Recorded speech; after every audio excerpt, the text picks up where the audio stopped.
یا ربی تو قدر 124,000 پیغمبر کی تو زیگا و اسلام و شریعت نشان ما بی که هم ساخ هم شریعت محمد ببینی یا ربی. اف یک یاد دوی از چه بیشش حق مولید ده یعنی اف عیشه مؤمن هبت لازمه ناو محمد هبت محمد هبت 24 ساعت لازمه صلوات سر محمد بدان و حرکت محمد بکرن. تشتا محمد گوتی صلی الله علیه و سلم شون و خدا تعالی چه اشتیا پیغمبر علیه السلام قرآن کریم سنت پیغمبر اشتی ایرو تشتش ملته هر خیل نخورن دستی خواه بکشه هیچ olmazsa ve devi خواه گوتنو پیغمبر بیده جه اف یک دانی از من خدا تعالی و باره کرمه که ما و جماعت نه که زیگا را که سر هست با یا ربی 24 ساعت دعا ما اوه یا ربی تو قدر 124,000 پیغمبر که تو زیگا هوارا و گازیای بلی عشق و دیوی ما او سنتا پیغمبر گوتی اف نباشه و اوش و هولی کتش بجره ای خواه باوی برا خواه باوی پش کچا خواه باوی پش دارا خلطی هر انسانی بشه وره که یهودیال پش من اف شانین وی قاسینه خود تعالی صنع و آنیه لو وی ظلم کرد چون هر ظلم لا یدوم تو ظلم دوام نکد ظلم واش دوام نکد او گوتنا سنت یا پیغمبر و های علیه زمان گیوه ولده اف کافری آخه باوی پش چه تشته او تشته بشه وره که یهودیال پش من جبروی قاسه ام نزیکه اطلاع وای امش خودی جبروی قاسه کیفا ما خوشه یعنی و مسلمان ها شهید بگیر چه نخوده چون او خود مسلمان ان حقیقی نه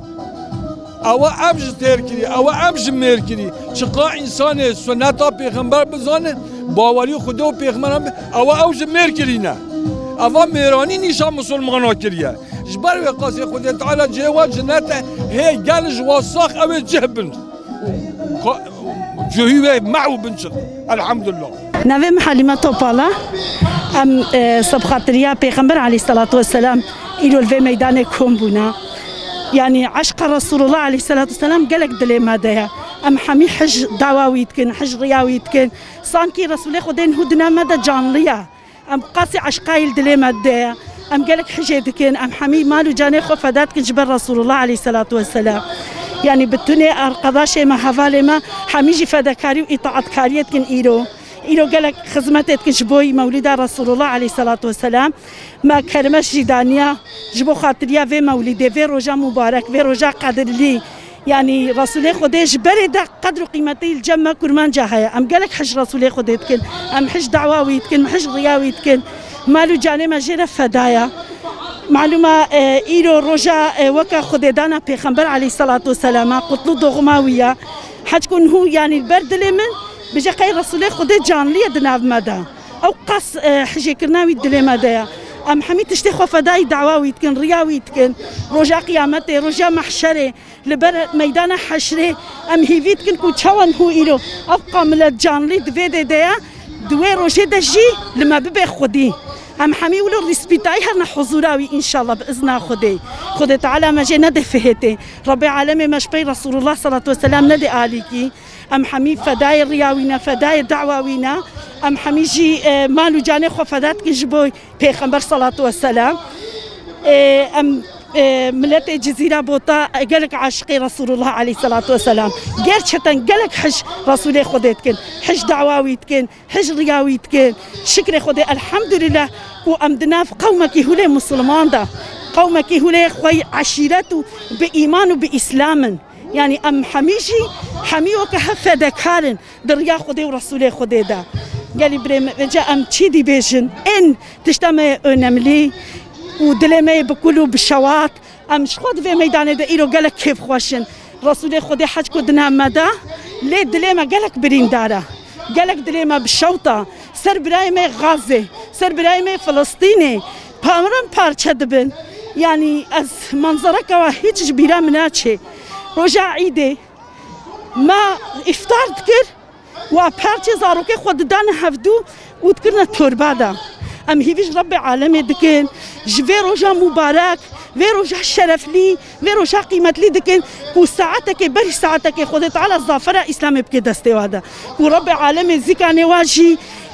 ظافري بديوا وسربلند وسرفراز بكي حاكميتا إسلامي بكي حاكم أم تشوا إيرو الفي ميداني هاتنا قطو دوغما رسول خدي ام ساعتك بري ساعتك هل مسجد الاقصى ام وي ظافراوي ببينن ام هل مسجد الاقصى ده ام درك عت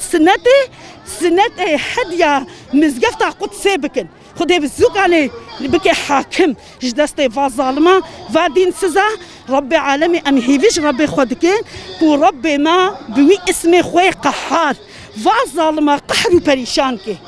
ساعتك بري ساعتك حاكميتا اسلامي بكي دستيفا ابراهيم غازي ده خدای تعالی ظافر بدیوا خدای تعالی و ظالمه قحر و پریشان که رب العالمین سونا کفر بینه رب العالمین سونا ظالمه بینه رب العالمین اسلام و قرآن بکي حاکم خدای تعالی مش و ابراهيم فلسطيني يه غازه مسؤول نكي تشتك دستي مدني تشتاج دستي متي الحمد لله ام يردمي شواره طبلان مش دكن ام واش دعاء خو هيك محروم ناكن ام هيفيش ربي خدكن كون ربي ما وسر بلند وسر فراسك ان شاء الله خد تعالى ساعتك بري ساعتك حاكميتها اسلامي بكي دستي وهذا ما بوا مسؤول ناكي خداش وحميك راضي به ام وحميه هي تسليمي خدا وبيغمبري خداتكن. Gerçekten bu çok güzel bir etkinlik. Özellikle peygamberimizi anmamız, peygamberimizin liderliğini, özellikle İslam'ın birleşime, ittifaka ihtiyaç duyduğu bir dönemde bu tür etkinlikler bütün Müslümanları bir arada tutmak için güzel bir etkinlik. İnşallah bu tür etkinliklerin artmasını ümit ediyorum. Yani burada gerçekten çok güzel bir atmosfer var. Bu kadar insanın, bu kadar gençliğin bir arada olduğu güzel bir ortam insanı ümitlendiriyor. Müslümanlığın birliği adına insanları ümitlendiriyor. Umarım bu tür etkinlikler artar ve bu tür atmosferler insanlardaki o şevki, o heyecanı diri tutmayı vesile olur. Özellikle Gazze zaten, Gazze, Kudüs, Filistin hepimiz için diyarı, içimizde kanayan bir yara. Umarım bu tür etkinlikler de oranın anılması adına güzel bir vesile olur. Çünkü hepimizin içindeki uhde Filistin'in, Gazze'nin, Kudüs'ün kurtuluşudur. Buradaki gençler de bu anlamda bize ümit veriyor. İnşallah bu tür gençler artar. Kudüs bilinci, ümmet bilinci herkes içinde tam anlamıyla oturur.